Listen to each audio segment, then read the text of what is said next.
Pemirsa Al-Qurba TV yang dirahmati oleh Allah, Assalamualaikum warahmatullahi wabarakatuh. Bismillahirrahmanirrahim.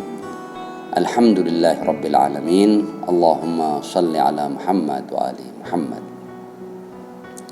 Kita terus bersyukur kepada Allah Subhanahu wa ta'ala karena kita masih berada dalam bulannya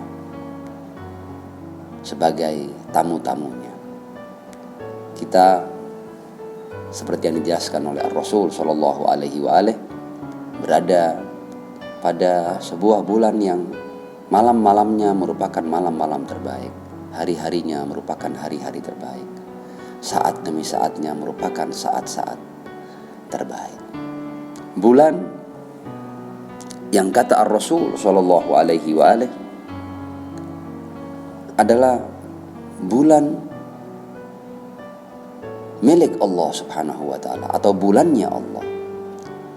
Ketika disebut dengan bulannya Allah, Ar-Rasul kemudian menjelaskan bahwa bulan ini mempunyai 3 hidangan. Innahu qad aqbala ilaikum syahrullah bil barakati war rahmati wal maghfirah. 3 hal ini merupakan free pass menuju surga Allah Subhanahu wa ta'ala. Berkah dari Allah, free pass bagi kita untuk ke surga.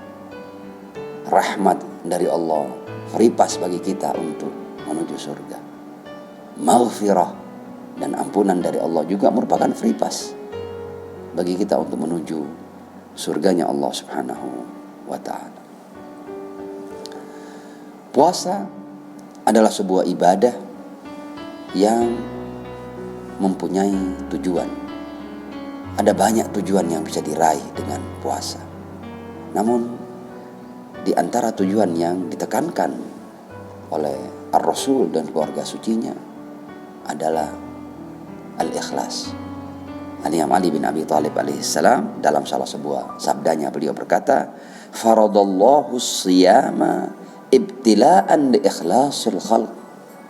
Allah mewajibkan siam agar ini menjadi tempaan bagi hamba-hamba Allah untuk meraih keikhlasan. Artinya hamba diuji oleh Allah, diminta untuk tidak makan, tidak minum, tidak melakukan serangkaian hal yang di saat-saat di luar puasa itu adalah halal. Allah ingin menguji hamba-hambanya. Sejauh apa kepatuhan hambanya, sejauh apa ketulusan mereka menghamba kepada Allah Subhanahu wa ta'ala. Diuji dengan hal-hal yang menjadi kebutuhannya. Diuji untuk tidak makan, diuji untuk tidak minum, diuji untuk meninggalkan sejenak berbagai macam hal yang menyenangkan dirinya. Ibtila'an di ikhlasil khalq. Pada kesempatan lain, As-Sayyidah Fatimah Az-Zahra alaihissalam ketika berbicara tentang alasan diwajibkannya puasa, beliau berkata, "Faradallahu siyama tathbitan lil ikhlas." Allah wajibkan puasa dalam rangka pengukuhan, penguatan keikhlasan hamba. Artinya, kalau kita ingin menjadi hamba yang tulus, dan memang hanya amal-amal yang tulus yang diterima oleh Allah Subhanahu wa ta'ala, amalan-amalan yang disertai dengan keikhlasan yang diterima oleh Allah Subhanahu wa ta'ala. Dan ketulusan itu bisa kita raih lewat ibadah yang namanya puasa. Nah, kemudian puasa yang melahirkan ketulusan dan akhirnya seorang hamba itu mampu menjalankan berbagai macam perintah dan larangan Allah dengan keikhlasan, maka puasa yang seperti ini akan memberikan faedah yang sangat besar bagi orang yang berpuasa. Ada banyak faedah dan manfaat dari puasa, namun dalam kesempatan ini izinkan saya untuk membacakan satu riwayat dari Ar-Rasul Shallallahu Alaihi Wasallam ketika beliau Shallallahu Alaihi Wasallam bersabda seperti ini, "Ma min mu'minin," tidak ada seorang mukmin, "yasumu yauman min syahri Ramadan," berpuasa sehari di bulan Ramadan, "hasiban muhtasiban." Seandainya seorang mukmin mampu mewujudkan 1 hari puasa di bulan Ramadan, hasiban muhtasiban, puasa yang betul-betul puasa dengan niat yang benar, dengan penjagaan lahir batin yang benar, dengan menjaga ketakwaan dari mulai subuh sampai masuknya waktu maghrib, hasiban muhtasiban, dan dia tidak berharap imbalan dari puasa yang seperti ini kecuali imbalan yang memang Allah sediakan baginya.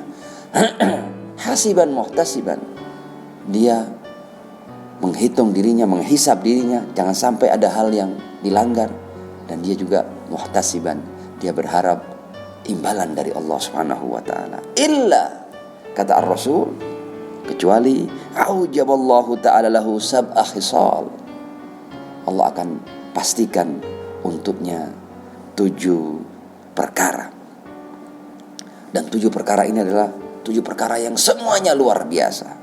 Yang pertama, kata Ar-Rasul, yadhubul haram min jasadih. Hal-hal yang haram yang mungkin sudah terjalin dengan darah dagingnya, itu akan melebur, akan memuai. Hal-hal yang haram akan keluar dari jasadnya, akan lebur dari jasadnya, akan terbakar yang haram dari jasadnya. Yang kedua, kata Ar-Rasul sallallahu alaihi wa alihi, yataqarrabu ila rahmatillah. Dia dari waktu ke waktu semakin dekat dengan rahmat Allah. Dan ketika seseorang meraih rahmat Allah, dia telah meraih segala-galanya. Yang ketiga, kata Ar-Rasul, yukaffaru khati'atuh, tukaffaru khati'atuh, atau Allah yukaffiru khati'atuh. Allah akan menghapus berbagai macam dosa dan kesalahannya. Yang keempat, kata Ar-Rasul sallallahu alaihi wa alihi, yuhawwinu alaihi sakaratil maut. Allah akan mudahkan baginya saat-saat sakarat al-maut, saat-saat dia hendak mengembuskan nafas terakhirnya, saat ia meregang nyawa kala Israel datang menjemputnya.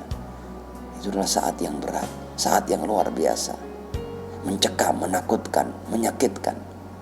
Namun di antara manfaat yang diberikan kepada orang yang berpuasa adalah mudahnya saat-saat sakaratul maut.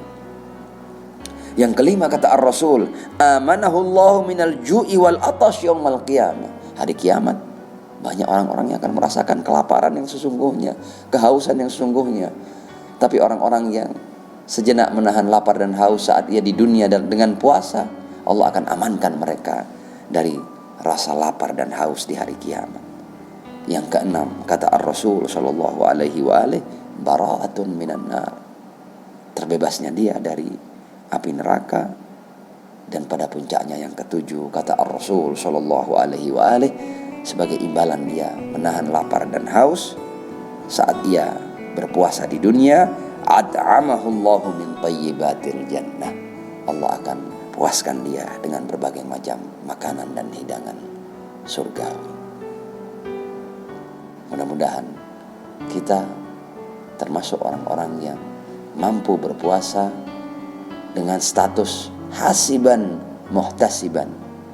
Kita betul-betul menjaga puasa kita agar betul-betul puasa yang bermuatan lahir dan batin.